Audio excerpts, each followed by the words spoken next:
نحمده ونصلي على رسوله الكريم اما بعد فاعوذ بالله من الشيطان الرجيم بسم الله الرحمن الرحيم رب اشرح لي صدري ويسر لي امري واحلل عقدة من لساني يفقهوا قولي۔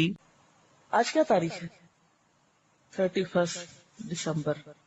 کون سا دن ہے یہ؟ سال کا آخری دن۔ اور کل کیا ہے؟ New year. سال کے جانے کا غم منائیں کہ سال کے آنے کی خوشی منائیں؟ جانے والا تو جا رہا ہے، آنے والا بھی آئے گا اور چلا جائے گا۔ عامر بن قیس ایک تابعی تھے، ان سے ایک شخص نے کہا آؤ بیٹھ کر باتیں کریں، آؤ بیٹھ کر کچھ گپ شپ لگائیں، کوئی باتیں کریں۔ انہوں نے جواب دیا تو پھر ذرا سورج کو بھی ٹھہرا لو کہ وہ آگے نہ جائے، تو پھر ہم بیٹھ کے باتیں کرتے رہتے ہیں۔ یعنی اگر وقت نہ گزرے تو ٹھیک ہے، ادھر ادھر کی فضول گپ شپ کریں گے، اور اگر اس گپ شپ کی قیمت اتنا قیمتی وقت دینا ہے تو پھر سوچنے کی بات ہے کہ کس چیز میں گزار رہے ہیں۔ اس کا یہ مطلب نہیں کہ بات کرنا ہی منع اور خاموش رہے انسان، اس کا مطلب یہ ہے کہ انسان بیکار کی باتوں میں اور ایسے موضوعات پر گفتگو نہ کرے کہ جس سے کچھ حاصل نہیں۔ ابن جریر طبری ہر روز 14 ورقے لکھتے تھے، یعنی 14 ورقے، ورقہ 2 پیج کا ہوتا ہے۔ انہوں نے اپنی عمر عزیز کا ایک لمحہ بھی فائدے کے بغیر نہیں گزارا، ہر وقت کچھ نہ کچھ مفید کام کرتے تھے۔ فتح ابن خاقان کے بارے میں آتا ہے، عباسی خلیفہ متوکل کے وزیر تھے، کہ وہ اپنی آستین میں ہر وقت کوئی نہ کوئی کتاب رکھتے، اور جب انہیں سرکاری کاموں سے ذرا سے بھی فرصت ملتی، یعنی تھوڑے سے بھی انتظار کے لمحات بیچ میں آتے، وہ فوراً کتاب نکال کے پڑھنا شروع کر دیتے، یعنی تھوڑی دیر بھی وہ ضائع نہیں کرتے تھے۔ البیرونی کے شوق کا عالم یہ تھا کہ حالت مرض میں مرنے سے چند منٹ پہلے ایک فقیہ جو ان کی مزاج پرسی کرنے آئے تھے، ان سے علم الفرائض یعنی وراثت کا مسئلہ پوچھ رہے تھے۔ تو بات یہ ہے کہ قرآن پاک کی روح سے، نبی صلی اللہ علیہ وسلم کے ارشادات کی روح سے، اور صحابہ کرام اور تابعین کے عمل کے نمونے ہم سامنے رکھیں تو ایک کامن چیز جو نظر آتی ہے وہ یہ کہ یہ وقت جو ہمیں ملا ہے، یہ زندگی جو ہمیں ملی ہے، یہ سال اور مہینے جو ہمیں ملے ہیں، یہ دراصل ہمارے پاس ایک بہت بڑا خزانہ ہے۔ ہمارا امتحان اس میں یہ ہے کہ اس خزانے کو کس چیز کے خریدنے میں استعمال کرتے ہیں، کس طرح اسے استعمال کرتے ہیں، کن کاموں میں لگاتے ہیں۔ اور پھر وہی معیار کہ سالوں کا نہیں، لمحوں کا جائزہ لے، لمحوں کو گنے کہ ان سے کیا خرید رہے ہیں، کیونکہ ایک لمحہ یا ایک سانس ایک ہیرا ہے۔ تو ایک ہیرا خریدنے کے لیے انسان کیا کرتے، زندگی بھر انتظار کرتا رہتا ہے کہ کچھ پیسے جمع ہو تو کچھ ایسی چیز خریدی جائے۔ تو اللہ تعالیٰ نے ان سانسوں کی شکل میں ایک ایک سانس ایک ہیرے سے قیمتی، کیونکہ ہیرا بھی پیسوں سے مل جاتا ہے، ایک سانس جو چلا جاتا ہے وہ نہیں واپس آتا۔ یہ دیکھیں کہ اتنی قیمتی چیز کو کس کام میں لگایا جا رہا ہے۔ اب سوال یہ پیدا ہوتا ہے کہ پھر کریں کیا جانے والے وقت کا افسوس کرتے رہیں، آنے والے کے بارے میں خوش ہوتے رہیں، یا وقت ایک خاص موڑ پر آئے تو اس موقع پر ایکسائٹیڈ ہو جائیں، راتوں کو جاگیں، گھومے پھریں، شور ہنگامہ کریں، شغل میلہ کریں؟ اس رویے کو کیا نام دیں گے؟ یا یہ کہ نیا سال آ جائے تو کسی کو کارڈ لکھ کر بھیج دیں اور کارڈ خریدنے میں وقت لگائیں؟ یعنی زندگی کس لیے ہے؟ کیا کل کا دن جو نئے سال کا پہلا دن ہوگا آج کے دن سے کچھ مختلف ہے؟ نہیں، اسی طرح سورج نکلے گا، اسی طرح غروب ہو جائے گا۔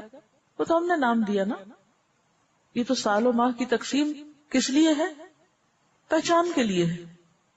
یہ اس لیے تو نہیں ہے کہ کسی ایک دن کو آپ بہت زیادہ اہمیت دے کر اس میں آپ اپنے روٹین کے کام بھی چھوڑ بیٹھیں اور جو کر رہے ہیں وہ بھی نہ کریں، چھٹی منائیں اور اپنے وقت کو بیکار لغو کاموں میں گزار دیں اور سمجھے کہ اس سے حق ادا ہو گیا، تو یہ ایک بہت بڑی بھول ہوگی۔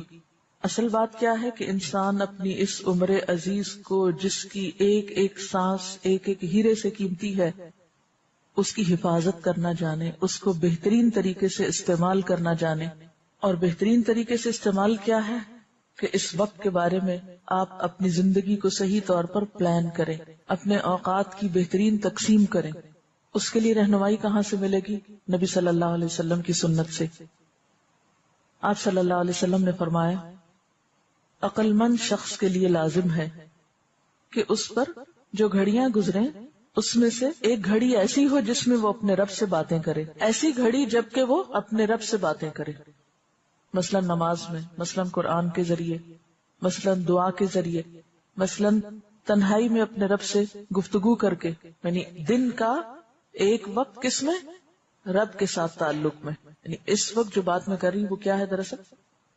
کہ ہم اپنے وقت کو بہترین طریقے سے کس طرح گزاریں. اس کے لیے کیا ضروری ہے کہ وقت کو بہترین طریقے پر گزارنے کی پلاننگ کریں. اس پلاننگ کے لیے رہنمائی کہاں سے لیں؟ نبی صلی اللہ علیہ وسلم کی ذات سے. آپ نے وقت کی پلاننگ کرنا کس طرح سکھائی؟ ایک عقل مند انسان کی پہچان کیا بتائی؟ کہ اس کی زندگی میں کچھ گھڑیاں ایسی ہوں کہ جب وہ اپنے رب سے باتیں کرے، جیسے نماز ہے، جیسے قرآن ہے، قرآن کی تلاوت، اللہ کا کلام ہے، جیسے دعا ہے، براہ راست اللہ تعالیٰ سے ایک تعلق ہے، اس سے مانگا جا رہا ہے. اور اسی طرح انسان کی جو کیفیات ہیں، انسان کے اوپر جو مشکلات آتی ہیں، ان سب میں اللہ تعالیٰ سے ایک خاص طرح کا رجوع کرنا اور اس سے اپنے احساسات یا اپنے خیالات کو شیئر کرنا اور اللہ تعالیٰ کو اپنی رودات سنانا. پھر فرمایا کہ عقل مند شخص کو ایک گھڑی ایسی گزارنی چاہیے جبکہ وہ اپنی ذات کا محاسبہ کرے، اپنا احتساب. جیسے قرآن پاک میں آتا ہے وَلْتَنْظُرْ نَفْسٌ مَا قَدَّمَتْ لِغَدٍ. اپنے احتساب میں کیا سوچا جائے کہ میں اپنی کل کے لیے کیا کر رہا ہوں. آج کے لیے تم بہت کچھ کر رہے ہیں، کل سے مراد یہاں آخرت. یعنی احتساب میں یا احتساب نفس میں نمبر 1 سوال کہ اپنی کل کے لیے کیا کر رہا ہوں، اپنی آخرت کے سنوارنے کے لیے کیا کر رہا ہوں. کیونکہ دنیا کیا ہے؟ آخرت کی کھیتی. جو یہاں کریں گے وہ کل کاٹنا پڑے گا. کیونکہ بہت سے لوگ بڑے بڑے کارنامے کرتے رہتے ہیں اور وہ سمجھتے ہیں، مطمئن ہوتے ہیں کہ بہت اچھا کر رہے ہیں. لیکن قرآن میں ان کے بارے میں کیا فرمایا گیا؟ قُلْ هَلْ نُنَبِّئُكُمْ بِالْأَخْسَرِينَ أَعْمَالًا الَّذِينَ ضَلَّ سَعْيُهُمْ فِي الْحَيَاةِ الدُّنْيَا وَهُمْ يَحْسَبُونَ أَنَّهُمْ يُحْسِنُونَ صُنْعًا. کیا ہم بتائیں تم کو کہ اعمال کے اعتبار سے سب سے زیادہ خسارے میں کون ہے؟ وہ لوگ کہ جن کی ساری کوششیں دنیا کی زندگی میں گم ہو کے رہ گئی. وہ سب کچھ صرف آج کے لیے کرتے ہیں، کل کو بھولے ہوئے ہیں. اور اس کے ساتھ یہ مشکل کہ وَهُمْ يَحْسَبُونَ، وہ یہ سمجھتے ہیں أَنَّهُمْ يُحْسِنُونَ صُنْعًا کہ وہ بہت اچھے کام کر رہے ہیں. تو اپنی ذات کے محاسبے میں نمبر 1 کل کے لیے کیا کر رہے ہیں، نمبر 2 میرے فرائض کون کون سے ہیں اور کیا میں نے ان کو ادا کیا. اپنی عبادات کا محاسبہ کریں کہ کیا وہ سٹینڈرڈ کی ہیں، کوالٹی کی ہیں. اپنے معاملات یعنی انسانوں کے ساتھ جو حقوق ہیں ہمارے، وَإِنَّ لِنَفْسِكَ عَلَيْكَ حَقٌّ وَإِنَّ لِزَوْجِكَ عَلَيْكَ حَقٌّ وَإِنَّ لِزَوْرِكَ عَلَيْكَ حَقٌّ. یعنی اپنے نفس سے لے کر شوہر، بیوی، والدین، رشتہ دار، ہمسائے اور دیگر انسانوں کا حق. کون بیمار ہے، کون مدد کے لائق ہے، ضرورت مند ہے، حاجت مند ہے. پھر اسی طرح اپنی عادات اور اپنے اخلاق کا جائزہ. احتساب نفس میں اور کیا چیز؟ اپنی زبان کو دیکھے، زبان کی جو خرابیاں ہوتی ہیں ان کے بارے میں احتساب اور جائزہ کہ کیا میں نے جھوٹ چھوڑ دیا، کیا میں نے چغل خوری چھوڑی، غیبت چھوڑی، تانا زنی چھوڑی، فضول لغویات میں وقت گزارنا چھوڑا. پھر اسی طرح اپنے مال کے بارے میں سوچے، مال کہاں سے آ رہا ہے، کس چیز پہ لگ رہا ہے، کہیں اسراف تو نہیں ہو رہا، کہیں فضول خرچی تو نہیں ہو رہی.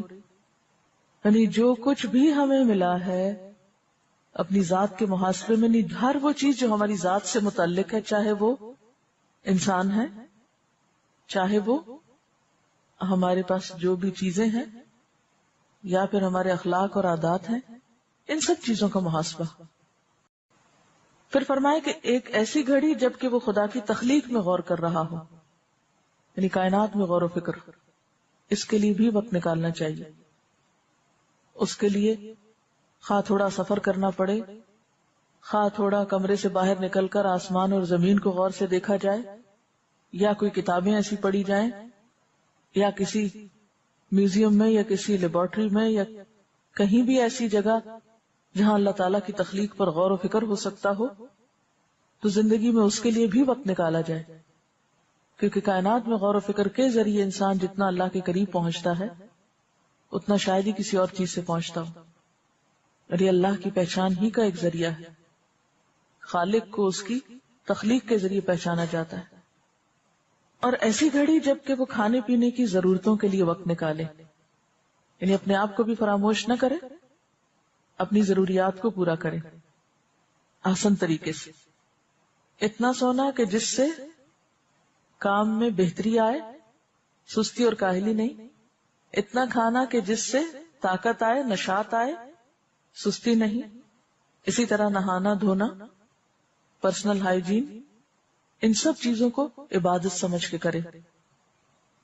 اور ان کاموں کے کرنے کے بعد اگر پھر بھی وقت بچ جائے، یہ ساری ذمہ داریاں پوری ہو جائیں اور آپ سمجھیں کہ آپ فارغ ہو رہے ہیں، تو اسلام میں فراغت کا کانسیپٹ کیا ہے؟ وَإِذَا فَرَغْتَ فَانْصَبْ وَإِلَىٰ رَبِّكَ فَارْغَب۔ ہمارے دین میں فراغت نام کی کوئی چیز نہیں کہ اب میں فارغ ہوں۔ مومن فارغ نہیں ہوتا کبھی بھی۔ فارغ ہونے کا دوسرا مطلب کیا ہے؟ وقت ضائع کرنا، وقت کا بے جا استعمال۔ اگر ایسا وقت ہو کہ جس میں آپ ایکٹیولی کوئی کام نہ کر پا رہے ہوں، تو اس صورت میں بھی آپ کیا کر سکتے ہیں؟ ذکر الہی کر سکتے ہیں۔ آپ کا اپنا کام ختم ہو گیا، آپ کسی اور کی مدد کر سکتے ہیں۔ آپ کے اپنے ٹارگٹ اچیو ہو گئے، آپ کے اپنے ایمز میں آپ کامیاب ہو گئے، تو اب آپ کیا کریں؟ دوسروں کی طرف نظر ڈالیں۔ اگرچہ روٹین میں آپ دوسروں کی مدد کرتے بھی ہیں، لیکن اس سے زیادہ پہ چلے جائیں، اپنے رب کی عبادت میں اور کثرت کریں۔ فَإِذَا فَرَغْتَ فَانْصَبْ، پھر سے تھکائیں خود کو۔ وَإِلَىٰ رَبِّكَ فَارْغَب، اپنے رب کی طرف رغبت کریں، اس کی طرف رجوع کریں۔ عموماً جب ہمارے پاس کوئی کام نہیں ہوتا تو ہم بور ہونے لگتے ہیں، پھر ہم اپنے لیے اوٹ پٹانگ مشغلے ڈھونڈتے ہیں، جس سے نہ اپنی ذات کو کوئی فائدہ ہوتا ہے نہ انسانوں کو کوئی فائدہ ہوتا ہے، بیکار کے کام کرنے لگتے ہیں۔ تو زندگی کم تر درجے کے کام کرنے کے لیے نہیں، ہیرے جواہرات سے آپ یا ہیرے جواہرات کے بدلے میں آپ بیکار سنگریزے اور پتھر نہیں لیتے، وہ نہیں خریدتے۔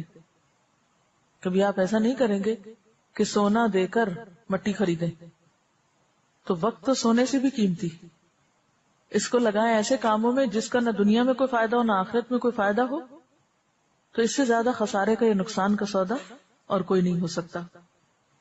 وآخر دعوانا ان الحمد للہ رب العالمین۔